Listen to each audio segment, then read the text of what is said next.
नमस्कार साथियों, मैं अमित शर्मा आप सभी का अपने YouTube चैनल एग्जाम क्लियर पर हार्दिक स्वागत करता हूं।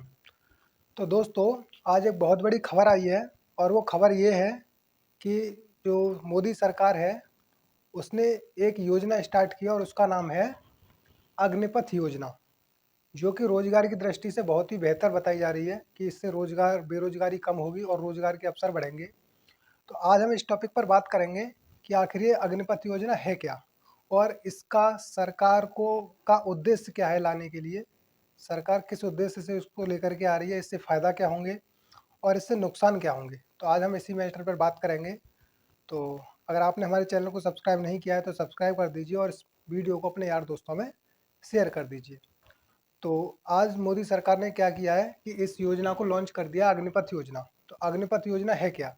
अग्निपथ योजना ये ऐसी योजना है, इसके द्वारा क्या होगा कि सेना में भर्ती होगी। हर वर्ष सेना में भर्ती की जाएगी अग्निपथ योजना के तहत। और इसमें क्या होगा, अब तक क्या होता था कि एसएससी के जरिए या फिर और कोई जो एजेंसी हैं उनसे उनके द्वारा भर्ती किया करते थे।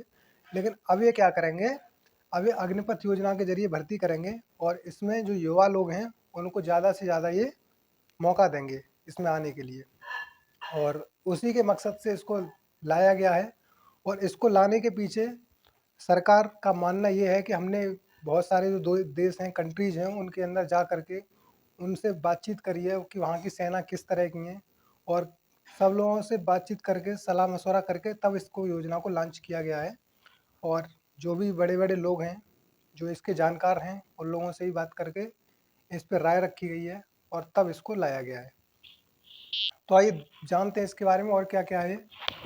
अग्निवीर, इसको किसके नाम से बोला है? इसको बोला जाएगा भविष्य के सैनिक, यानी भावी सैनिक जो भी होंगे उसके नाम से इसको बोला जाएगा। अग्निवीर का मतलब होता है जो भविष्य के सैनिक हैं उनके लिए। तो इसमें ऐसे सैनिकों को जोड़ा जाएगा जिनकी एज 17.5 वर्ष से 21 वर्ष, यानी कि 17.5 वर्ष से लेकर के 21 वर्ष तक की हो, यानी युवा ही जाएंगे इसमें। और इस तो इसकी जो एज है वो रखी गई है 17.5 वर्ष से लेकर के 21 वर्ष तक। तो इसमें युवा ही जाएंगे और जो ज़्यादा एज वाले हैं वो इसमें नहीं जा पाएंगे। और इससे आगे की बात करते हैं। योग्यता इसमें 10वीं और 12वीं है, क्योंकि मैंने बताया था युवाओं को मौका दिया गया है इसमें, तो योग्यता भी ज़्यादा नहीं है। तो 17.5 साल से लेकर के 21 वर्ष तक के लिए इसमें मौका दिया गया है। तो 10वीं 12वीं होना चाहिए। इसके अलावा कोई ज़रूरी नहीं है कि आप ग्रेजुएट हो, या फिर आप चाहें तो इसके साथ साथ जैसे आप अगर उसमें तैयारी कर रहे हैं, उसमें आपकी जॉब लग जाती है सेना में अग्निपथ के लिए, तो आप उसके साथ साथ अपने कोर्स भी जारी रख सकते हैं, ये भी इसमें बताया गया है। इसके अलावा जो इसका जो समय है सेना में नौकरी का अग्निपथ के जरिए, वो 4 वर्ष के लिए इसमें समय दिया गया है। यानी आपकी जो नौकरी होगी वो होगी सिर्फ 4 वर्ष के लिए। 4 वर्ष के बाद में आपकी जो जॉब है वो समाप्त हो जाएगी। या फिर उसमें क्या होगा कि अगर काम सही रहता है तो आपको उस हिसाब से 25% जो भी लोग होंगे उनको आगे के लिए परमानेंट कर दिया जाएगा और जो बाकी लोग रह जाएंगे उनको बाहर कर दिया जाएगा। तो इसमें और क्या क्या होगा, ट्रेनिंग जो होगी इसकी 10 हफ्ते से लेकर के 6 महीने की होगी। ट्रेनिंग का टाइम ज़्यादा नहीं है, 10 हफ्ते से लेकर के 6 महीने में कंप्लीट हो जाएगी आपकी ट्रेनिंग जो भी है। जिसमें कि पहले लगभग 1 से 1.5 वर्ष लग जाता था, लेकिन उसका टाइम अब की बार घटा दिया है। और पद इसमें हर वर्ष सरकार का ये कहना है कि हम हर साल इसमें लगभग 45,000 पद निकालेंगे। तो पदों की संख्या तो अच्छी है, 45,000 पद हर वर्ष इसमें निकलेंगे। तो रोजगार तो इसमें बढ़ेंगे ही बढ़ेंगे। बेरोजगारी को दूर करने का इसे मास्टर स्ट्रोक बता रही है सरकार। अब देखते हैं धरातल पर कितनी उतरती है, ये तो आने वाला समय ही बताएगा। इसके अलावा इसकी सैलरी बताई गई है 30 से 40 हज़ार रुपये। सैलरी भी अच्छी खासी है, ठीक ठाक है। लेकिन इसमें पहले वर्ष बताई गई 21 हज़ार रुपये। और इसमें 9 हज़ार रुपये कुछ फंड वगैरह के जो भी है वो आपके अकाउंट में जाएंगे, कुछ सरकार भी देगी। इसमें बहुत सारी चीज़ें और भी हैं, तो वो सब लगा करके लगभग 30 से 40 हज़ार रुपये इसकी सैलरी मंथली बैठेगी। अगर इसका सिलेक्शन प्रोसेस देखा जाए तो ये रहेगा मेरिट बेस पे, आपको इसमें एग्ज़ाम नहीं देना है और सिर्फ मेरिट पर ये भर्ती होगी। जो आपके हाई स्कूल और इंटर के मार्क्स होंगे उसकी मेरिट के आधार पर मेरिट बनेगी और उसमें लिया जाएगा। और जो भी फिजिकल का पूरा प्रोसेस जो भी है उसमें फिजिकल वही रहेगा जैसा आप पहले करते आए हैं पीछे, तो उसी हिसाब का रहेगा, उसमें कोई भी चेंजिंग नहीं है।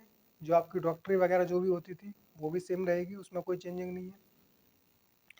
और इसके अलावा इसमें क्या था, अब तक लगभग 1.25 लाख पद खाली चल रहे थे सेना में, और सरकार के ऊपर बहुत ज़्यादा प्रेशर था कि वो सेना में भर्ती को कंप्लीट करे, लेकिन ऐसा हो नहीं पा रहा था। कुछ कोरोना का की वजह बताई जा रही है सरकार की तरफ से, कुछ और भी वजह बताई जा रही हैं। तो इस वजह से सरकार इस अग्निपथ योजना को लेकर के आ रही है। इसकी कुछ महत्वपूर्ण बिंदु और भी हैं, जैसे इसमें बताया गया है कि शहीद होने पर सेवा निधि समेत 1 करोड़ रुपए तथा बाकी बची नौकरी का वेतन भी दिया जाएगा। कहने का मतलब ये है कि अगर मान लीजिए लड़ाई के वक्त में या किसी कारणवश या आतंकवादियों से मुठभेड़ में या किसी भी कारणवश अगर कोई शहीद हो जाता है जवान, तो उसके लिए 1 करोड़ रुपए की जो सेवा निधि है वो दी जाएगी, 1 करोड़ रुपए की। और बाकी जो भी उसका समय उसमें बचा है, टाइम बचा है, जैसे मान लीजिए कोई जवान है 2 साल तक उसने जॉब कर ली और उसके बाद अगर वो शहीद हो जाता है, तो उसकी जो बाकी 2 साल की जॉब बची उसका भी पूरा पैसा सरकार उनके घर परिवार वालों को देगी। तो ये भी इसमें चीज़ अच्छी है। इसके अलावा दिव्यांग होने पर 44 लाख रुपए की राशि भी देगी। जैसे मान लीजिए अगर युद्ध करते टाइम या लड़ाई के वक्त किसी तरह से हाथ पैर टूट जाता है या कोई और विकलांगता आ जाती है, तो उसके लिए सरकार 44 लाख रुपए देगी उसको। और इसके अलावा इसमें एक बीमा भी है इन लोगों के लिए, 48 लाख रुपए का। 4 साल के अंदर अगर कोई इन्हें इसके अलावा और भी प्रॉब्लम कोई हो जाती है तो 48 लाख रुपए का इसमें बीमा भी बताया गया है। और पहले साल 4.76 लाख रुपए का सालाना पैकेज जो 4 साल से बढ़ करके 6.92 लाख रुपए पहुंच जाएगा। यानी पहले साल तो कितना मिलेगा, 4,76,000 रुपए का पैकेज। और इसके बाद फिर 4 साल के बाद में जो भी 25% लोग आगे के लिए जाएंगे उनका क्या होगा, उन्हें 6.92 लाख रुपए यानी 6,92,000 रुपए का पैकेज दिया जाएगा, पहुंच जाएगा। मतलब वहां तक शुरुआत कहाँ से होगी, 4.76 लाख से। और आगे की अगर हम बात करें तो आगे है 4 साल बाद 11.7 लाख रुपए सेवानिधि पैकेज में भी मिलेगा। जो सेवानिधि पैकेज है उसमें 11.7 लाख रुपए मिलेगा और इस पर कोई भी टैक्स सरकार नहीं लगाएगी, ये टैक्स फ्री होगा। तो ये सब चीज़ें थी इसमें, तो ये सब चीज़ें आपकी समझ में आ गई होंगी। तो योजना तो अच्छी है, इससे फ़ायदा क्या होगा, इससे फ़ायदा ये होगा कि सेना जो है हमारी मजबूत हो जाएगी। अभी तक क्या होता था, इसमें जो रिटायरमेंट की जो एज थी वो थी 40 वर्ष। तो 40 वर्ष पे जा कर के रिटायरमेंट होता था, तो उसमें कुछ दिक्कतें भी आती थी। जैसे मान लीजिए अगर मान किसी की एज अगर 38 वर्ष है या फिर 40 ईयर्स है, तो उसमें क्या होता था, जैसे लड़ाई हो रही है कहीं पे या फिर कोई ऑपरेशन चल रहा है कहीं पे, मुठभेड़ चल रही है, तो वहाँ पे क्या होता है, उन लोगों को लड़ वो उस हिसाब से नहीं लड़ पाते जिस हिसाब से एक युवा शक्ति जो है वो लड़ सकती है। क्योंकि 40 वर्ष पे आकर के ना तो आप उतनी दौड़ भाग कर सकते हो, ना ही उस शरीर में उतनी फुर्ती रहती है। लेकिन ये जो 17 साल से लेकर के 21 साल तक के जो नौजवान हैं, ये उसमें काफ़ी महारत हासिल कर लेंगे क्योंकि इनके अंदर फुर्ती भी होगी, तो सेना की जो गति है वो भी बढ़ेगी, तो उसमें विकास होगा। दूसरी बात ये है कि इससे क्या होगा, जैसे 4 साल बाद इन लोगों के लिए जब ये रिटायर होंगे वहाँ से, तो इनके लिए और जॉब है। जैसे मान लीजिए यूपी पुलिस हो गया या फिर और भी कोई सी पुलिस हो गया, अगर ये उसमें जाना चाहते हैं तो उसमें जा सकते हैं। तो उसके लिए क्या होगा कि जो यूपी पुलिस है या जो भी पुलिस विभाग है उसके लिए ये ट्रेंड जो जवान है वो मिल जाएंगे, तो उन्हें आगे ट्रेनिंग में भी कोई प्रॉब्लम नहीं होगी क्योंकि ये पहले से ट्रेंड आएंगे और अच्छे जो नौजवान हैं, अच्छे जो पुलिस वाले हैं वो इन्हें मिल जाएंगे। लेकिन इससे नुकसान क्या होगा, इससे नुकसान ये होगा कि मान लीजिए 4 साल तक तो इन्होंने जॉब दे दी इन लोगों को, लेकिन 4 साल के बाद फिर ये लोग क्या करेंगे। सरकार को इन पर यह भी ध्यान देना चाहिए कि 4 वर्ष के बाद में फिर इनका क्या होगा, आगे इन्हें कोई रोजगार के कोई और मौके दे। लेकिन सरकार ये कह रही है कि हम इनको कुछ छूट दे देंगे जिससे आगे जो भी जॉब करना चाहें या जिस भी विभाग में जाना चाहें वहाँ पे जा सकते हैं। तो ये सब चीज़ें हैं इसमें, चीज़ें तो अच्छी हैं लेकिन बस सरकार अगर इसको अमल में लाई तब, क्योंकि अब तक तो ठीक था जो भी है, लेकिन सरकार ने योजना तो लेके आई है, लेकिन होता क्या है कि धरातल पर वो चीज़ नहीं दिखती जो चीज़ अखबारों में या फिर ऊपर दिखाई देती है। तो अच्छी बात है, अगर सरकार, हम आशा करेंगे कि सरकार इन चीज़ों पे अमल लेके आएगी बहुत ज़रूर ही, क्योंकि पहले 2 करोड़ रोज़गारों के बारे में ही बात करी गई थी। लेकिन जो भी है, खैर अभी तो जो भी सरकार ने बताया है अच्छा है, और आना भी चाहिए। लोगों को जितने ज़्यादा जॉब मिलेंगी, इससे उनके करियर की भी शुरुआत होगी, और जो भी है वो अच्छा ही होगा। तो आप लोग अपनी तैयारी में जुट जाइए, अपनी पढ़ाई को अभी से सही से करके चलिए। तो आपकी जो भी हाई स्कूल और इंटरमीडिएट की जो भी परसेंटेज है उसको आप ठीक ठाक कर लीजिए अभी से, क्योंकि अगर आप अभी से मान लीजिए 10th क्लास में हैं या फिर 11th में हैं, तो आप मेहनत करना स्टार्ट कर दीजिए। उससे क्या होगा, आपकी परसेंटेज सही हो जाएगी। और ये जो सिलेक्शन का प्रोसेस है वो मेरिट के आधार पर होगा, इसमें कोई टेस्ट नहीं है, कोई रिटन एग्ज़ाम नहीं है। तो इस वजह से सरकार ने आप लोगों के लिए बहुत बढ़िया चांस दिया है, बहुत अच्छा है। बहुत लोगों की डिमांड भी आ रही थी पहले से कि ऐसा होना चाहिए, और हुआ भी, और अच्छा हुआ है। ये बहुत अच्छी शुरुआत है, बहुत से लोग बता भी रहे हैं कि बहुत अच्छा है। जो जो इसके जानकार हैं उन लोगों ने इसको अच्छा बताया, और है भी। मान लीजिए अगर आप लड़ाई के लिए जाते हैं तो एक नौजवान जिस हिसाब से लड़ सकता है, उस हिसाब से कोई भी जो ओवरेज व्यक्ति है, जिसकी एज 40 वर्ष के करीब है, वो लोग नहीं लड़ सकते उस चीज़ को। तो इस वजह से चीज़ें तो अच्छी हैं।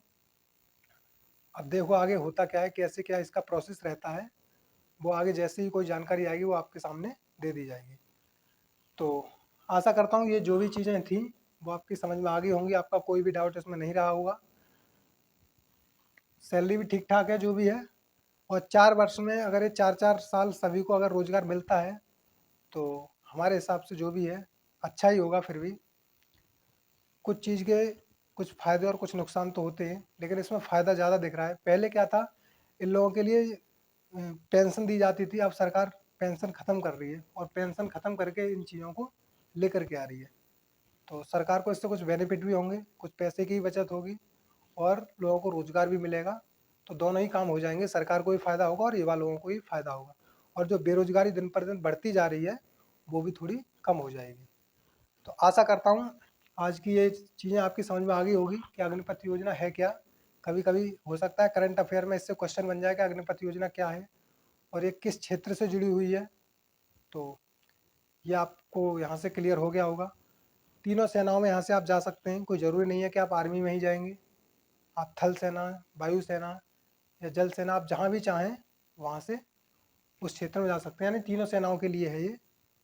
तो आप समझ गए होंगे और आपके जो भी डाउट्स होंगे वो क्लियर हो गए होंगे। तो अगर आपको हमारी वीडियो पसंद आई हो तो लाइक, शेयर, सब्सक्राइब और कमेंट ज़रूर करें। धन्यवाद दोस्तों। जय हिंद।